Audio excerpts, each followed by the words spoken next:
welcome to Lunch with Sibos with me, Nadine Dereza. And with me, Chia. Coming up in the program, the Sibos big interview with the head of Global Transaction Services Strategy at Bank of America Merrill Lynch, Jonathon Traer-Clark. We'll also bring you a panel discussion focusing on diversity and inclusion. Plus, an interview with the head of Trade, Supply Chain and Export Finance at Danske Bank, that's Soren Haugaard. And now it's time for the Sibos Game Changer. Yes, our series of interviews with thought leaders and influencers from the world of finance and beyond. And this time, we spoke to one of the world's leading futurists.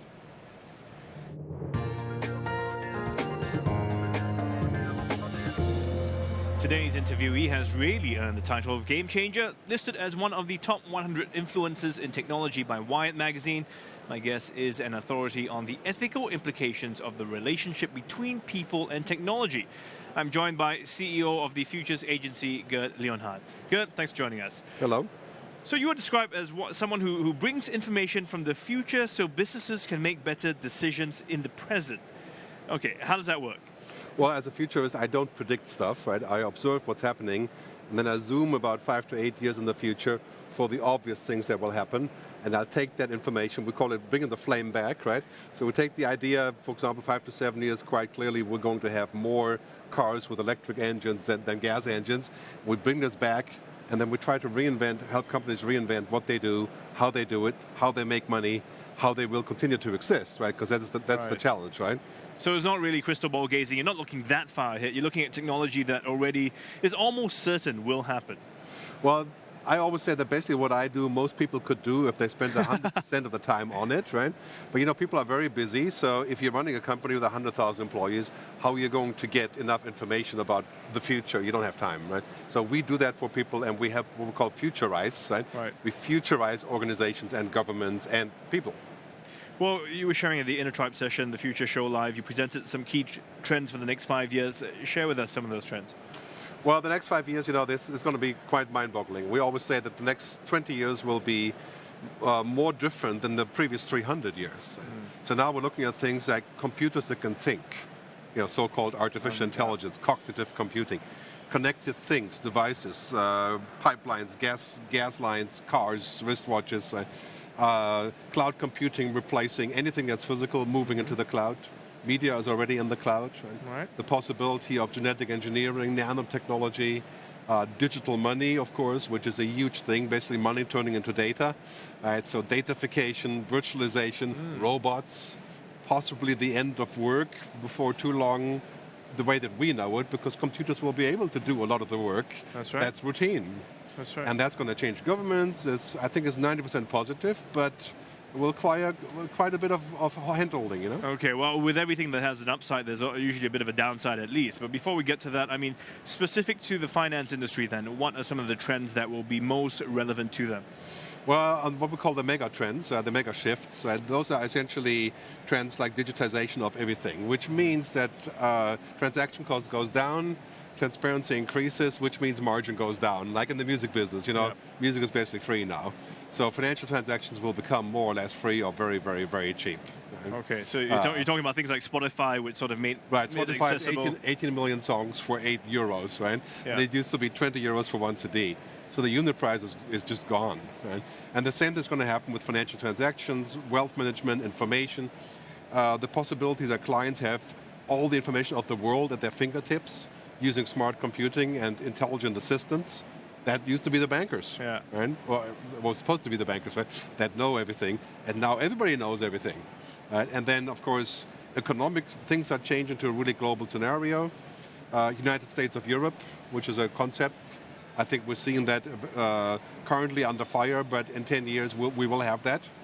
And that's going to be a huge financial relief for things like military or police or cybersecurity, but it will completely create new economies. Right. So I think there's sort of what I call hell-ven, you know, it's hell and heaven at the same time. Huge opportunities, but old business models based on people not having access or being too regulated, being protected, that will evaporate, just like the car business is now evaporating from selling cars to self-driving selling cars. Mobility. Right? Yeah. And that is not a bad thing, it's just different. It's only a bad thing if I'm not ready to embrace it. And that could be a challenge for some institutions who may not be ready to embrace it. I mean, will that be a really scary thought for them? I think the biggest challenge is awareness of these things that are definitely going to change. And so you get into sort of an assumption that the business in 10 years will be very much like today, with a couple marginal improvements, especially if you're successful. And that's, I work with lots of banks on this. Their problem is they're so successful they can't imagine that the recipe of success will not be the same. Right? And the same is true for the pharma business, medical business. Right? When you're so successful and then somebody comes up, some startup from China or Silicon Valley, just undermining your, like Airbnbs undermining hotels, right? Same thing. Right? I call this a Tesla moment. And you realize all of a sudden these guys weren't just crazy; they're actually real, and it's happening. And if you're not aware of that, then you won't be ready. So it's your job to help them be aware of that, because I mean, some of these things happen, as you mentioned, it happens now, and you think, yeah, it'll take a while, and before you know it, it's there. Well, there's two simple rules. One is assume less, discover more. Right, so you don't assume that everything is going to be as it is, right? You're open for other discoveries, right? And the other one is that the world is no longer linear, right? It's exponential. So the changes are doubling every 18 months in technology, which means in roughly 10 years, you're 30 times X as far, and 30 times gets you to a billion, right? So what technology can do in 5 years, you won't even have a chance of imagining today. And so this is really crucial, is to try to understand that this is no longer just crawling along. It's basically like warp drive. Right. In all of those areas, like the blockchain and decentralized computing, cloud computing, peer-to-peer exchanges, all that stuff. Do you think those areas will happen in almost a hyper-speed kind of fashion? I mean, now we're still talking about it. It's something that comes over, is a more long-term view. It takes years to come in, but... Well, that depends what it is. For example, peer-to-peer exchanges are here now. They will explode, right? The gig economy, to where I contribute work outside of companies, that's happening. A decentralized money system that is a digital currency around the world, that will take around 10 years, but it will definitely happen because the benefits are huge for the consumers, right? And there's lots of regulatory issues. But, you can see regulation is now changing much faster than it used to, because technology is putting a lot of pressure on that. So, and of course, your competition isn't the other guys, the other banks. It's the new guys, the platforms, the Alibabas and Baidus and all those that come in from underneath and just nibble away at 50 points, right? And sooner or later just crashes. Yeah, hence the term co-opetition. I think that's the new term that's become out. Yeah, so I think if you're aware of that, that's the best protection. And if you keep your assumptions open and you discover new things, right? And it's also about creating human value, not just technology value. That's what my book is all about. Yeah, we want to talk about that, because it's not just about the technology itself, but it's how it's relevant to people as well. I mean, if no one's using it, obviously it's useless. So what are some of the complications there, especially the ethical implications that might come about? I like to say that we should embrace technology, but not become technology. Because the problem is when you use technology, the primary concern is efficiency. So you make it more efficient, quicker, right? And however, if everybody is efficient, it's a race to the bottom, right? Everybody's hyper efficient, customer service is automated, money is digital, and the whole thing is a giant machine, right? But we have to realize that people don't do business with machines. Right? It's based on trust, relationships, meaningfulness, relevance, human things. And so the human factor is a much bigger factor than technology, but it's harder to engineer, it's harder to get it right. So I'd like to say if you transcend technology, you can find a powerful business model that will be about brand, about purpose, about responsibility, about trust. Right? And that is extremely important in the financial sector. So if you have bad tech, you will not survive. Right? But if you have good tech and no trust, you're also dead. That's right. So and that is a big problem. And actually, we've been talking a lot about technology here at Sibos, but we haven't been talking so much about the people involved, or the users and how it will relate to them, So do you think that's going to be the challenge for the industry? That while they're all wanting to jump on the bandwagon for this new technology, have they thought about what's it going to mean to my client? How is he going to use it? Well, there's a lot of short-sighted thinking about technology becoming the giant margin increaser. I can fire 10,000 people in customer service and use 100 people that use computers, right? Or apps or software, right? And that may be true, but it's ultimately it doesn't go anywhere, right? It doesn't generate human value. So it's better to take people and reassign them into value creation things, added values for clients, right? If you're going to let your clients use an automated customer service system like Amelia or something, right? That's great, but then what else are you going to do to increase value? Otherwise, you become a commodity, like Spotify. Music is a commodity, right? Right. So then you make playlists and you make extra things, right? And that is the key, right? So you should not ignore the fact that technology is, in the end, a giant equalizer. Right? And you have to reinvent and transcend technology to create new meaning.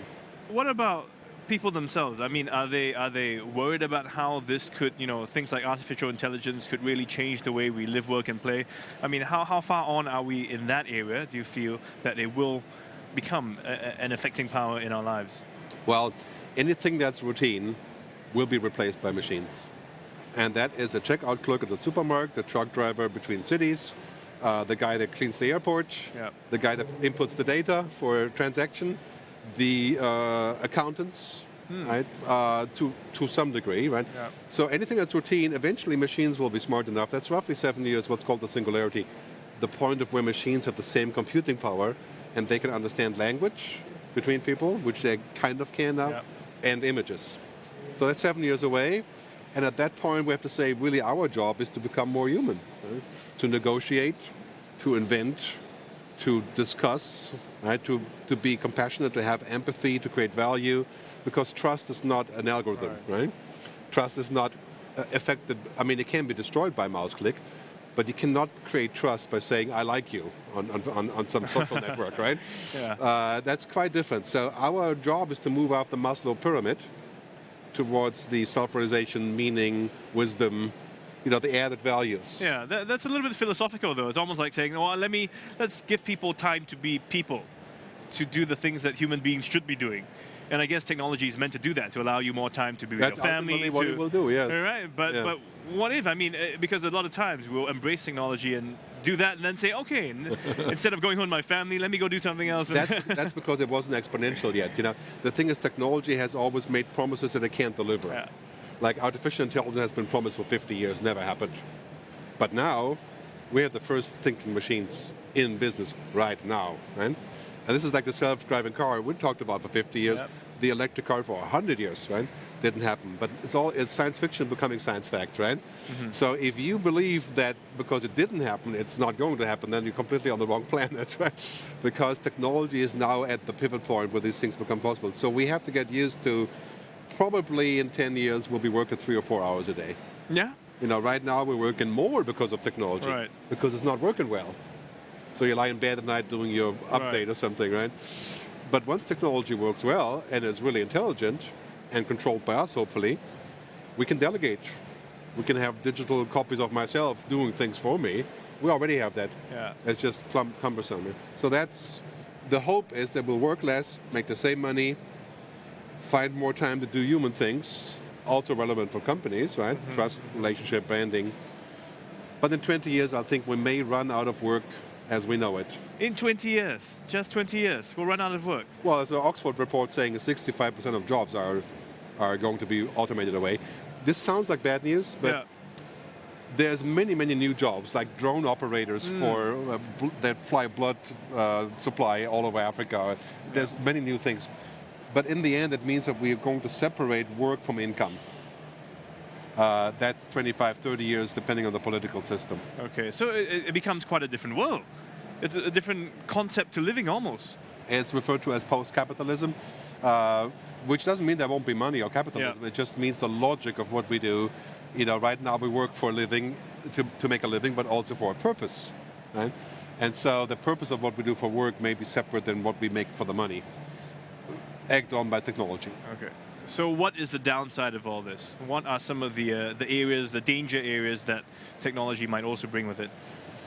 Well, exponential technology like the Internet of Things, digital money, and so they're essentially like nuclear power.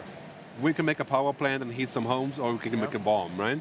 And to a large degree, it's the same stuff. Technology has the potential to be extremely disruptive and destructive to us and erode human values. For example, falling in love with a robot, right? It's entirely possible because very soon you'll have pretty smart robots, right? And this is not science fiction, right? Or changing the way that we fire people or hire people because of algorithms. It's called algorithmic management, right? It sounds like science fiction already here, right? The end of dying, aging to be 150 years old. So those are challenges, data protection, privacy, surveillance, application to where I give control to machines. They're pretty small now, and most people are not concerned, but they are going to exponentially explode, right? I mean, imagine if your money is connected to the internet, your health records are connected, your car is connected, your home is connected. You become completely subject to whatever if there's no protection, right? That's right. And that will need to be, that's a political scenario, and also for the companies to, these things will not happen until we have security. Very quickly, one last question, crystal ball gazing now. What are you most excited about in the near future about all the technology that's going forward? I think the potential to solve global problems, global warming, food, energy, water, right, to eradicate poverty, that's amazing. I'm worried about the side effects, but I think at this point, if we work together and create an ethical framework, we can deal with the side effects. Okay, well, good. Thank you so much. Thank you.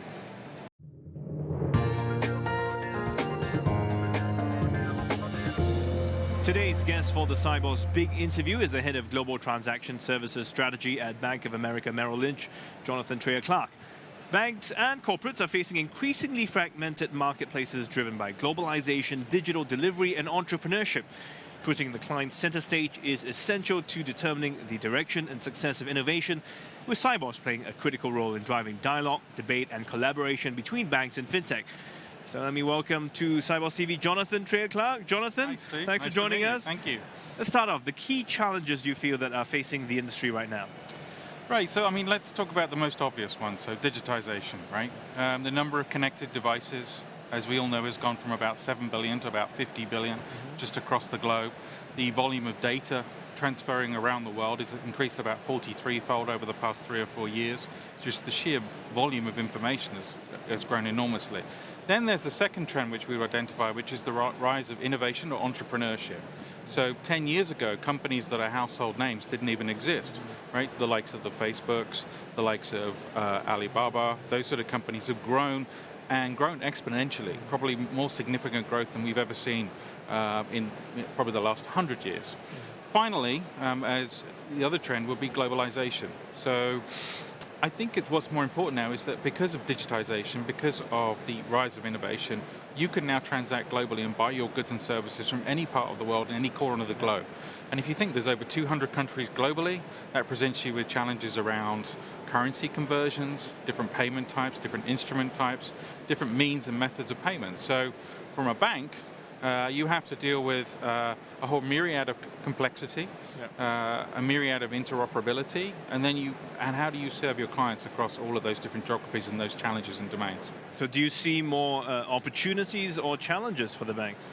I think a combination of both, right? I think what it's forcing the banks to do is actually to reconsider elements of their delivery of services and solutions to their clients, to, much like you'll see at Sibos here, think about embracing fintechs and other companies who are saying, we understand that there is ultimately a transaction, a payment between two parties, which is a consequence of selling a good, a service, or a product, but how might we deliver that?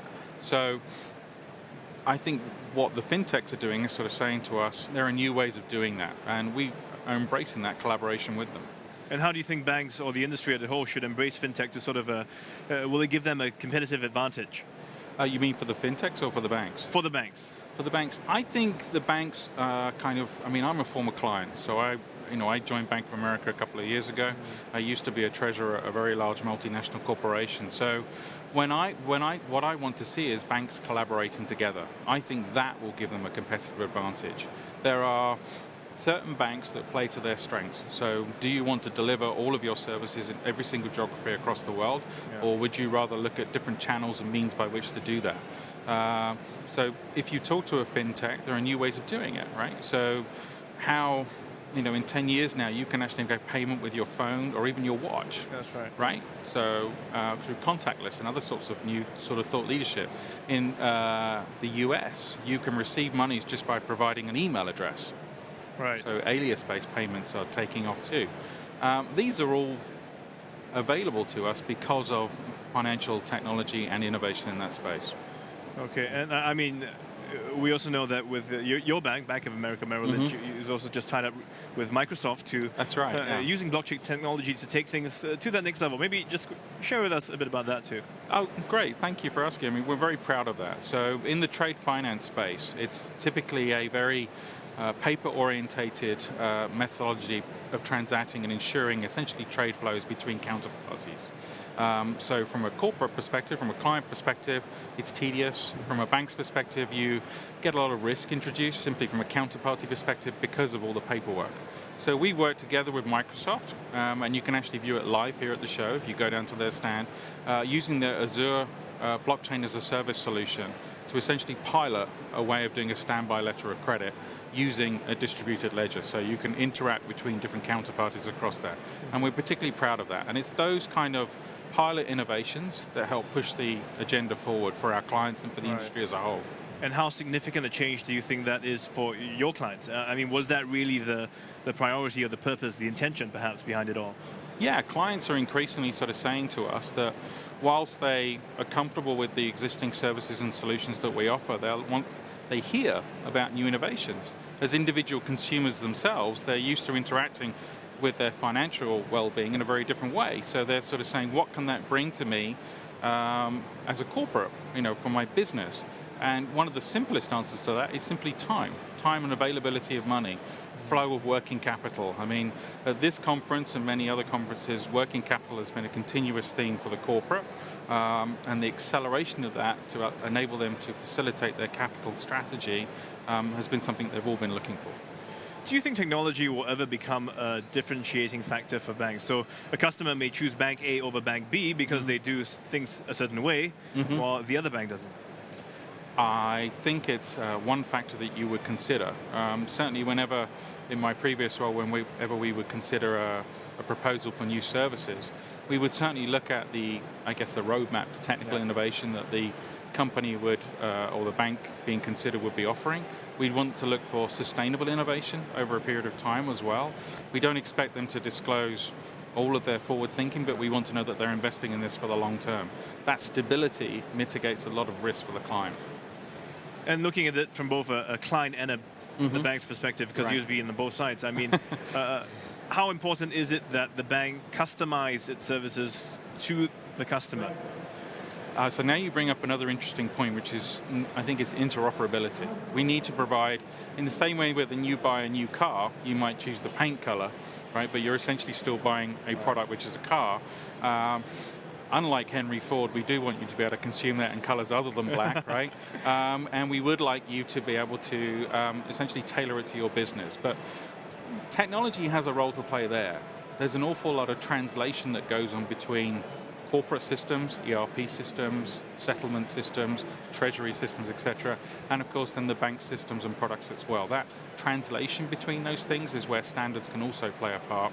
So you'll have the likes of ISO 20022, which is a standard around bank transactions, and all corporates and banks are moving towards that.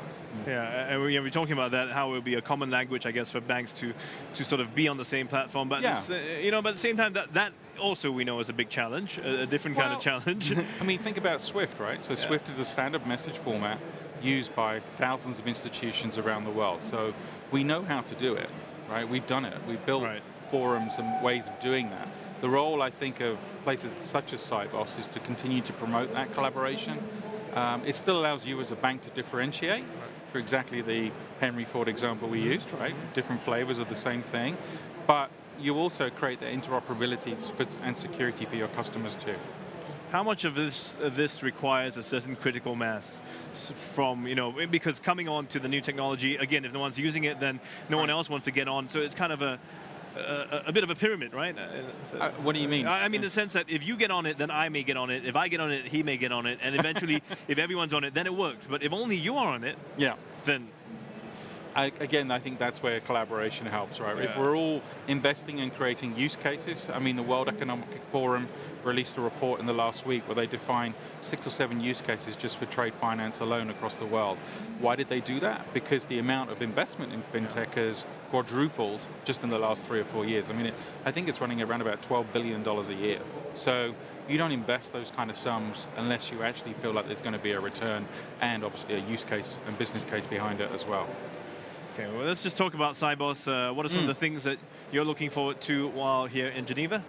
Well, obviously there's always meeting our clients, number one, which is great, and hearing from them the sort of things that they're exploring. So increasingly, in my role, every conversation I've had has been, what are you doing with blockchain? Yeah. Are you looking at Ripple or R3? Are you thinking about the ways that your payment networks and infrastructure are working? So that's a sharing exercise as much as a listening exercise.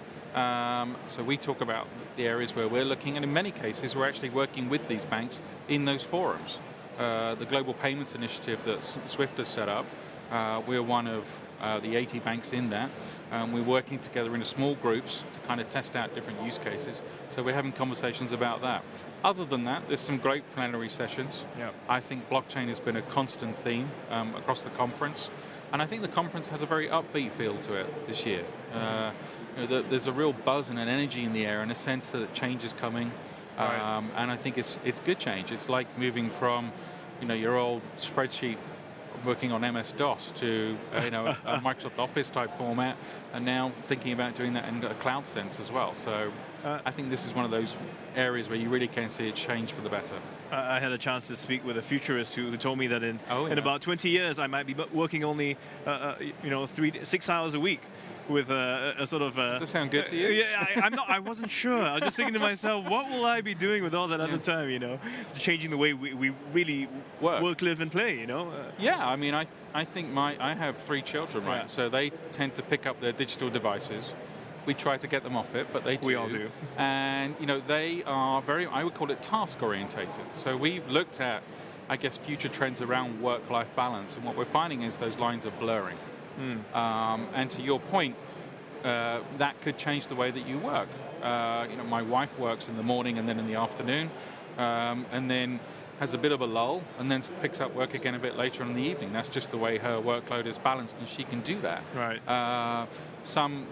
We think that task orientation is probably a future trend that is one to look out for. That's probably down to automation and AI, which I know you've discussed previously. That's right. And do you think the younger generation is well geared for that? I mean, millennials have an entirely different approach to work. They do.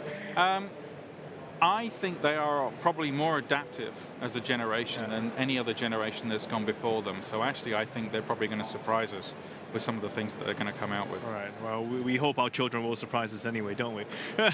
in a good way. Absolutely. I couldn't agree with you more. Absolutely. Jonathan, great to speak with you. Thank you. Thanks ever so much, Steve. Right. Take care.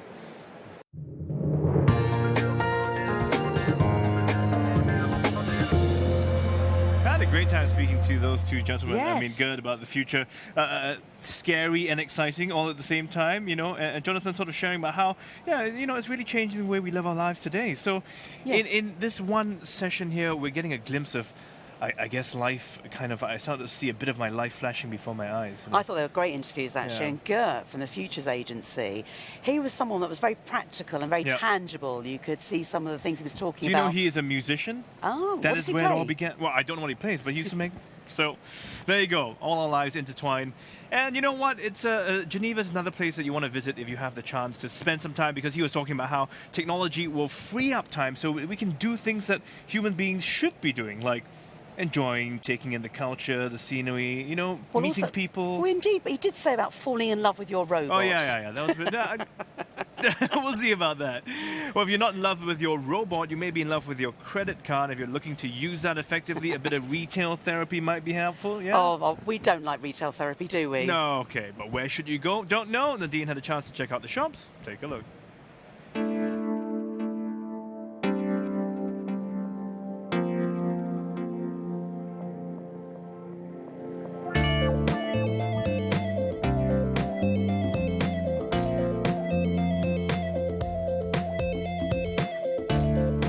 You can't come to Geneva without taking some souvenirs home. Whatever your budget, there are plenty of places to browse. We went on a little shopping spree to see the best that Geneva has to offer.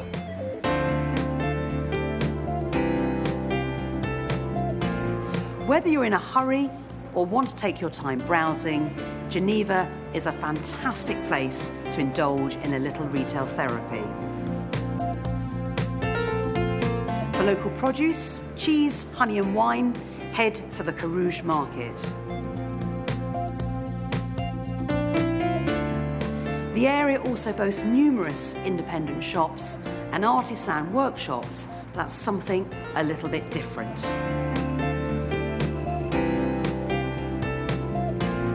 The main shopping district is located in the Rue Basse. Since 1891, Bongigny has been an iconic part of the retail scene, with designer labels to match its reputation over the last 125 years.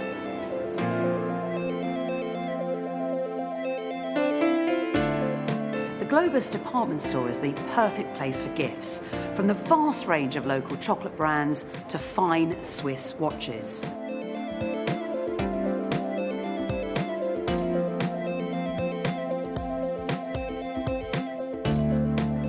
In Geneva, you'll also find the flagship store for Victorinox, the famous Swiss Army knife.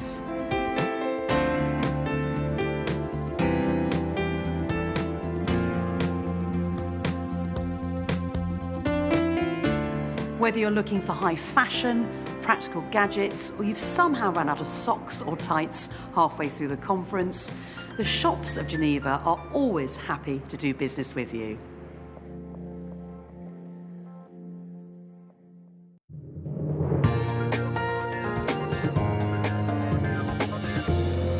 So hopefully, Stephen, that's given you a few present ideas for your families. You can't just bring them back freebies from Sibos. No. Shh. They might be watching this, you know. Yeah.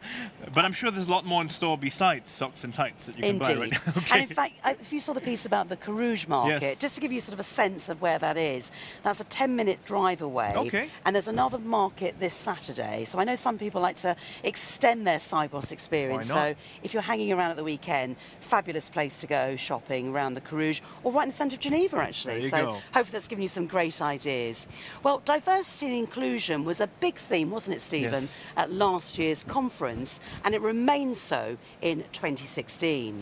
Well, banking is an industry that is, of course, truly global, and it's now widely accepted that as well as being the right thing to do, there is real commercial advantage in making sure that the talent within the industry is as diverse as the customers it serves. We're joined now by 3 banking leaders who will share their own experiences and thoughts on diversity and inclusion. On the panel, we have Kim Newell Chebator, Executive Vice President and Head of State Street Global Markets in EMEA. Dr. Herta von Stiegel, the Chairwoman of CHAPS. I'm also joined by Chitwant Kohli, who's the Senior Vice President of Enterprise Operations and Payments at the Royal Bank of Canada. Welcome to you all. Thank you so much for joining us. Thank you. And lovely to have you here. And I must say, what a diverse collection we have, just of clothes. You're not clashing with each other. I think we know Herta knows if we're talking about her. That's a wonderful jacket. And Chitwant, if I can start with you. Now, the term diversity and inclusion, it's a big theme, isn't it? It is. But is there a difference between diversity and inclusion, or does it mean the same thing? Absolutely, there is a big difference. I mean, diversity is more like a fact that you see. You have respect and recognition of the various differences that exist, whether they are related to age, gender, people's abilities, their thoughts, their background, etc., etc. So it is there. It's present everywhere. It's a fact. But inclusion, on the other hand, is talking about a state of what do you do with that diversity, right? How do you apply that? It's actually a choice that you have to make. Whereas, as I said, diversity is a fact, inclusion is a choice. You have to do something with that. And where diversity will signify or indicate a mix of different thoughts, different experiences, etc. And inclusion is about a state of affairs where how well you use that mix to realize your purpose, your objective, etc. So that's really very important for us to talk about, not just diversity for the sake of diversity, but what do we do with it, which is primarily the focus on inclusion. And I'm just wondering, actually, when it comes to diversity and inclusion, is there a ratio of importance, Herta? I mean, is it equal, or is actually inclusion more important than diversity? I think inclusion is actually more important because you can have diversity, and I look at it from the perspective of an executive or a boardroom or whatever. You can have people at the table, but if they are not included, if their voices are not heard, and then, quite frankly, the diversity is meaningless. It's really a function of wanting to listen, of wanting to hear, and including everybody's voice to get the full benefit of the diversity. And Kim, what do you think? Do you agree with that? I agree. I mean, the diversity is the building blocks, and the inclusion is what you have to do to make sure you take advantage of that. And I think that's upon leaders to make sure that they've set up the structures in place to have that inclusion. And it's not just a tick-the-box exercise of saying, oh, well, we have diversity, but we're still going to go with my way of doing things. So I suppose... Nadine, just to add to that, it's also about all the time you got to do it. You can't do that for this project, I was inclusive, etc. Right. It's an everyday thing. You got to do it. I suppose in a way, it's like saying inclusion is making sure that the mix of everything is actually working. Are we agreed on that definition? We are. Yes. And it's an active approach, it sounds like. You know, it's something you're proactively pushing. I mean, perhaps Kim and Herta, I could put this to you also. I mean, was there a moment when you felt that, you know, you really wanted to push this further, to be advocates for it? I mean, Kim?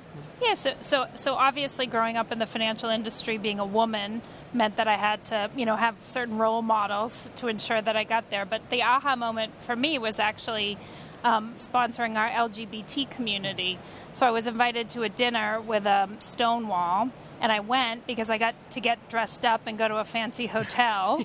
I didn't realize that meant I was going to learn so much. So the speakers and the challenges that the LGBT community had in feeling comfortable in their own skin at work was an aha moment to me, and I realized that instead of just, you know, passively supporting them, I needed to actively support that community, and I, you know, took on the role of the executive sponsor, supporting our, you know, Global Allies program, so being more active in it. And how long ago was that? That was 12 months ago, so it was just about, So you're quite new to that. How about for you, Chitwant? Where was your aha moment? I think the main moment came, I attended one of these fundraising dinners for Eagle Seals. That's a charity organization in Canada that looks after people with disabilities, etc. And one of the speakers, who was a person with mental disabilities, which are hard to see, because remember I talked about diversity differences, but you can't even see that.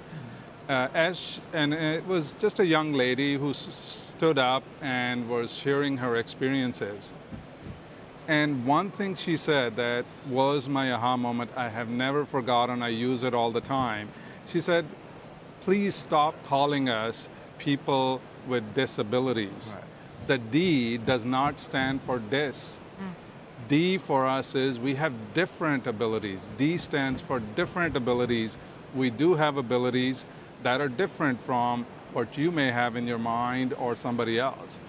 So for me, that was just so groundbreaking. I said, wow, why do we treat people and say that you have disability, i.e. you are somewhat less than us or people who don't have it?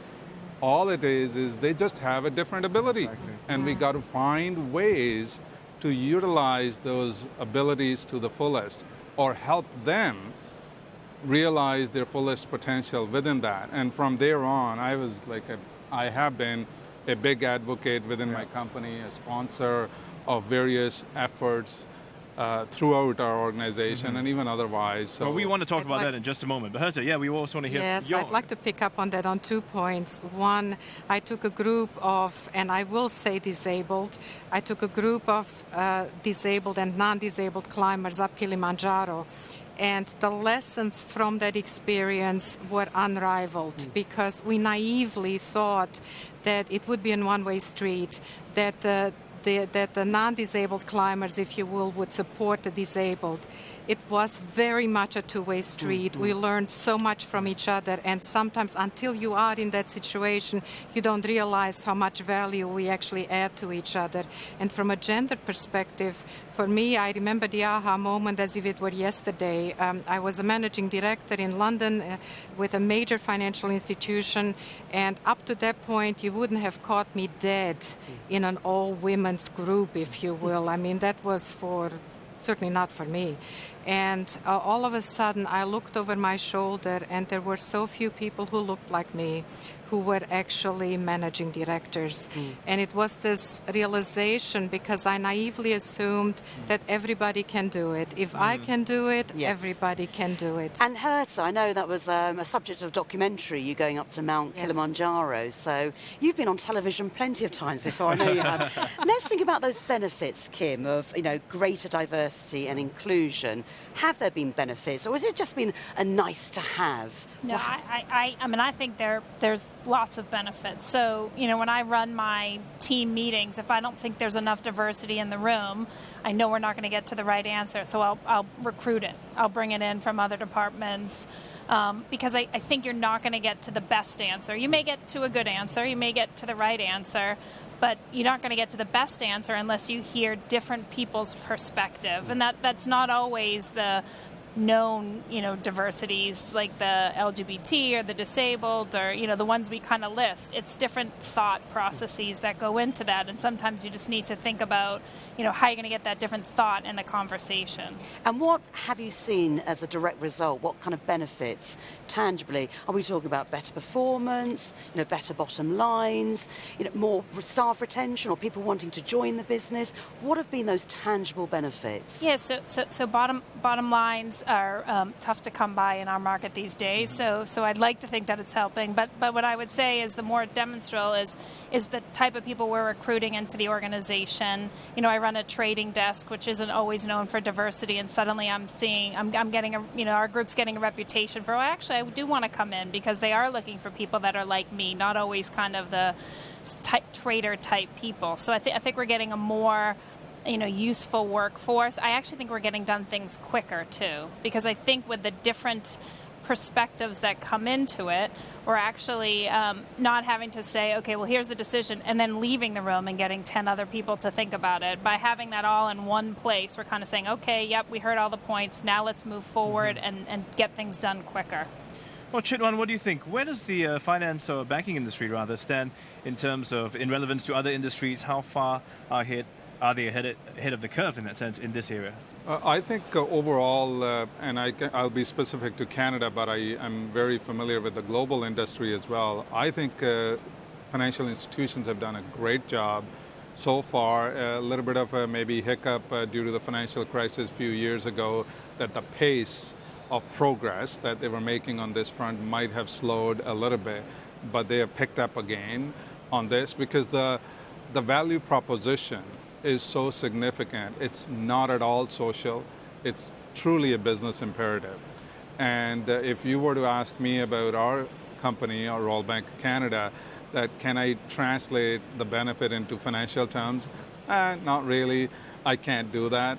However, I certainly know that it really is helping us fulfill the purpose that we have, which is helping our clients thrive and communities prosper. And when our clients see that the executive team or the people who are serving them are reflected in what they are, they are very attracted to us. They get then inspired, and then the talent flows in. I can share lots and lots of examples where you would not have even thought of, and how RBC as an organization has benefited. I got inspired by somebody who was wearing a turban 28 years ago, and then I'm sure today when they see me, what I am doing, I'm inspiring a lot of smart kids to join in, whether they're wearing turbans or different colors or women or people with disabilities that we talked about. In fact, we want to talk about young people a little bit, because I wanted to ask Herta, for example, so is it just a matter of time? Because the young people, the younger generation, for them, a lot of this is the norm. They don't need to make a conscious effort. It's normal to have friends with different abilities, doing different things. So is it just a matter of time before it will be the norm? I see a difference between developed markets and emerging markets. It's true that the younger generation in the West, for example, they look at us like dinosaurs, saying, what are you on about? What are you talking about? Barriers to entry, whatever. It's different in emerging markets in many countries where the girl child is still a second-class citizen, and you have 8-year-old girls who are giving birth and so forth. So it's a shocking environment. So to me, this issue of diversity and inclusion, to some extent, is an existential question. Absolutely. It is not a nice to have. Yes. It's an existential question, and to my mind, it really needs to be owned by the boards of the large multinational companies, of the banks, of the parastatals, central banks, etc. It needs to start at those very, very significant institutions as well. So large organisations, got to be a board issue as well. Finally, if I could bring Kim in, how does the banking industry actually benchmark against other industries? How are you doing? Well, I think we're doing good in the efforts we're putting in place. I think, we ran an employee engagement survey and we're seen as doing well in diversity and inclusion. So there's a perception we're doing well. If you were to look at the numbers, I'm not sure the numbers would match the perception that there's a lot of improvement compared to other industries. But I feel that there is the desire there. Maybe more so than I'm hearing from other industries, because I think there's been lots of lessons learned over the past several years around, what banks could have done better had they had more diversity. And you know what? This is a discussion that we could have for a long time and carry on, but unfortunately we have run out of time. We are almost like a real TV show on air, so yes, that's happened. Thank you all so much for coming in and speaking with us. Thank you. Our pleasure. Very good. Well, finally, we are going to hear from the head of trade, supply chain and export finance at Danske Bank, Soren Haugaard. Yes, Soren is the new chairperson of the Corporate Advisory Group, senior bankers who are supporting the SWIFT for Corporate initiative. And we wanted to hear his thoughts on his new role and the challenges ahead.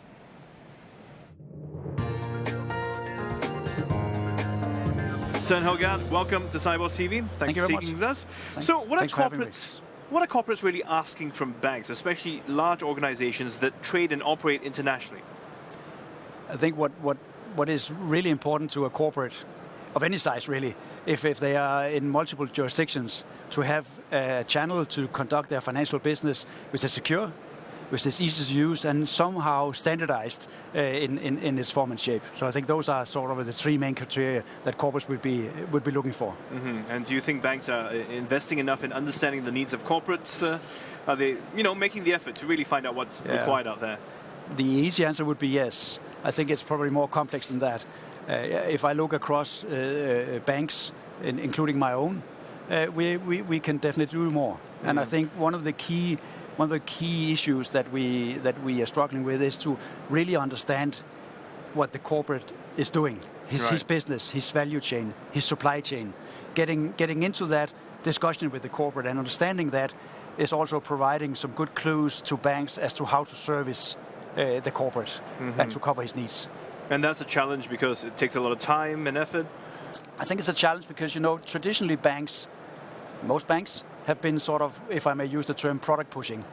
You design a nice product in cash management or a nice product in asset management, and then you put it on the shelf and customers will come. Right. It has changed a bit since then, and particularly for the large corporates of this world, who are truly global, they have other needs, and they are not necessarily buying off-the-shelf products, but more customized, and that requires for us really to know their business and their business model.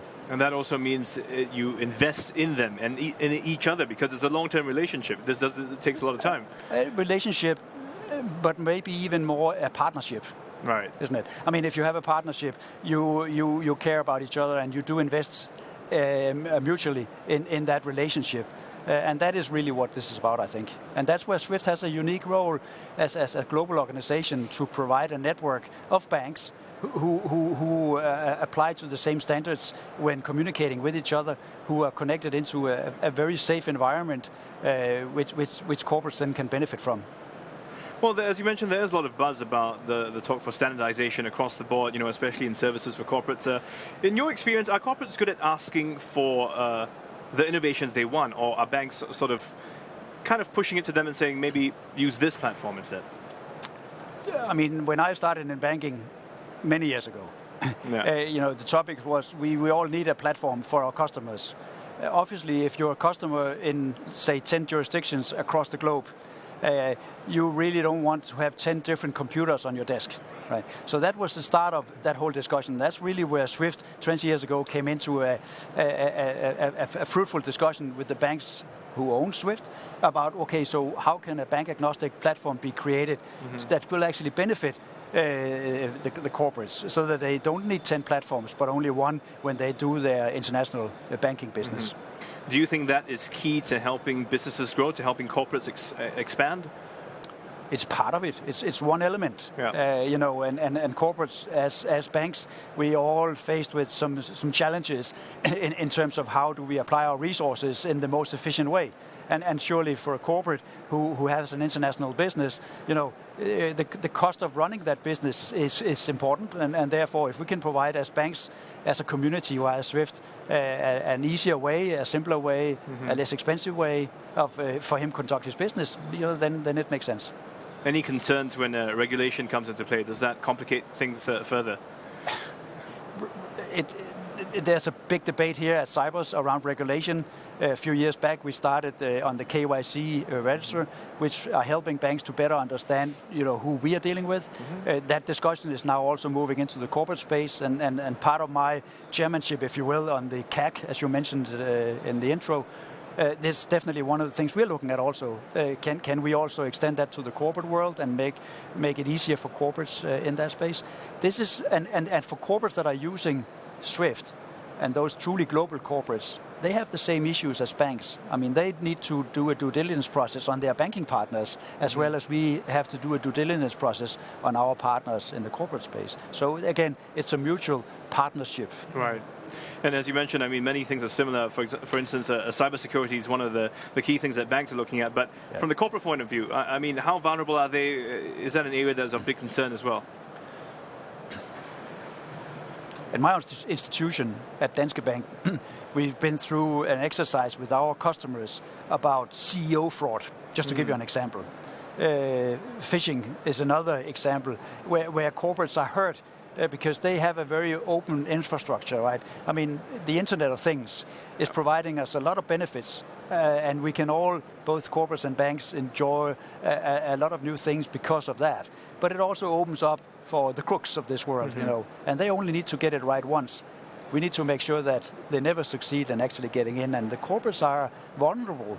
They might have people that are not totally up to speed with how they operate the systems. You and I are both on Facebook, I'm sure. Right. And we apply the security levels that we believe and deem are relevant.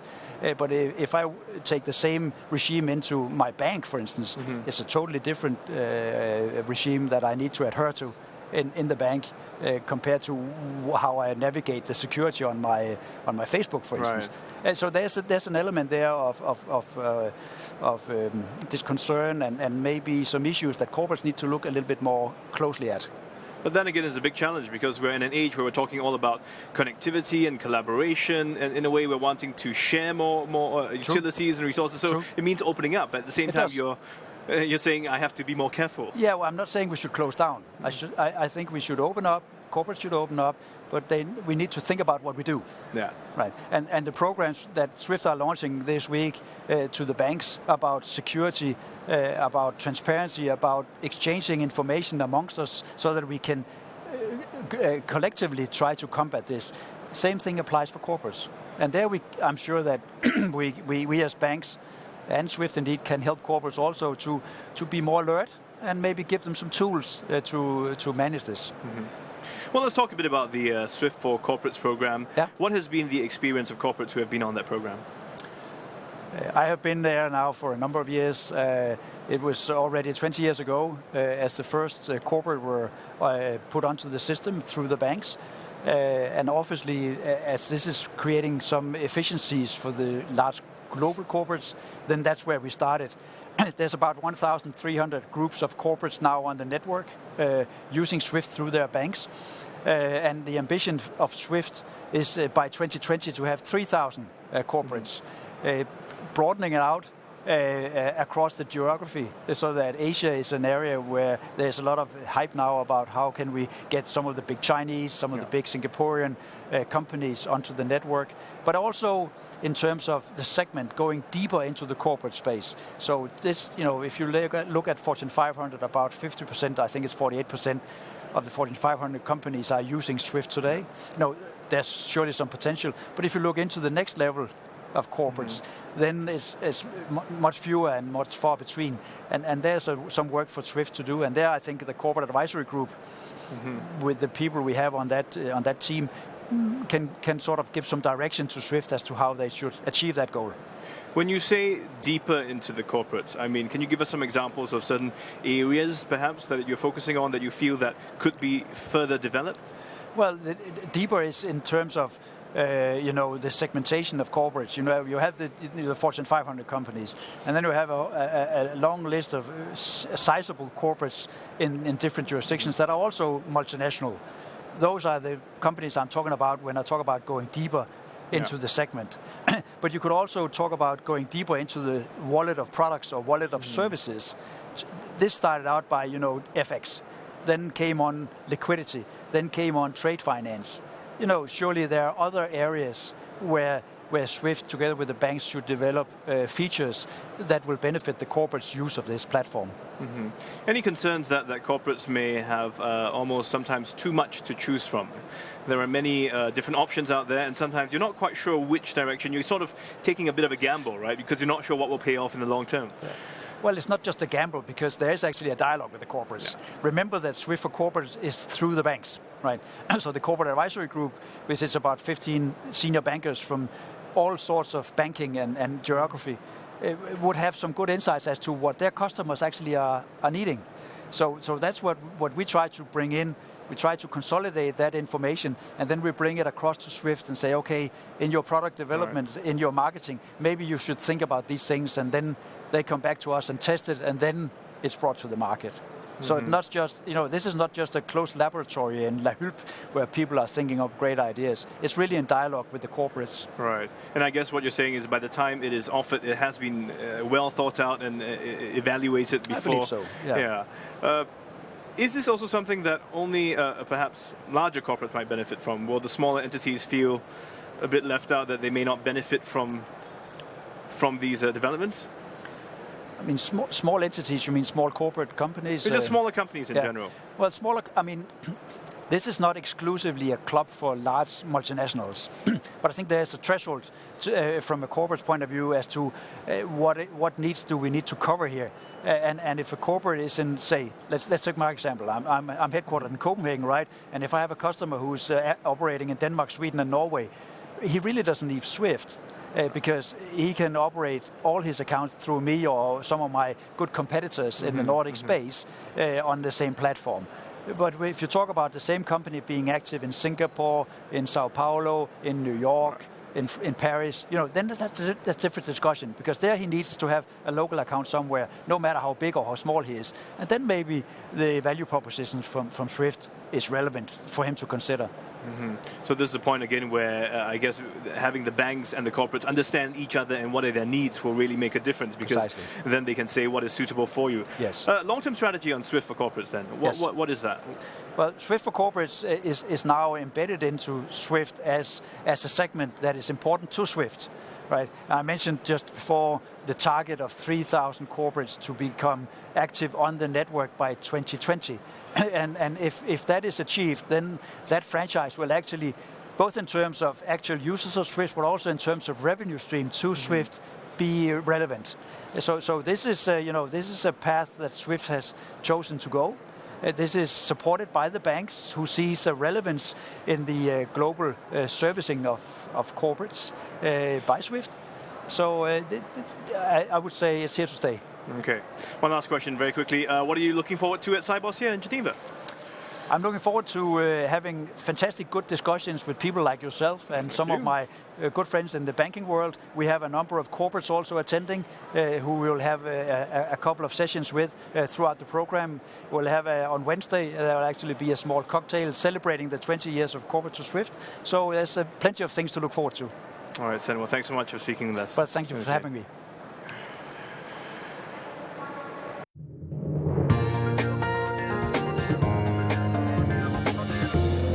Well, that wraps up another lunch with Sibos. We'll be back with Sibos today at 3 o'clock. In the meantime, stay tuned to Sibos TV for the session CSD Space. What about the distributed ledger technology?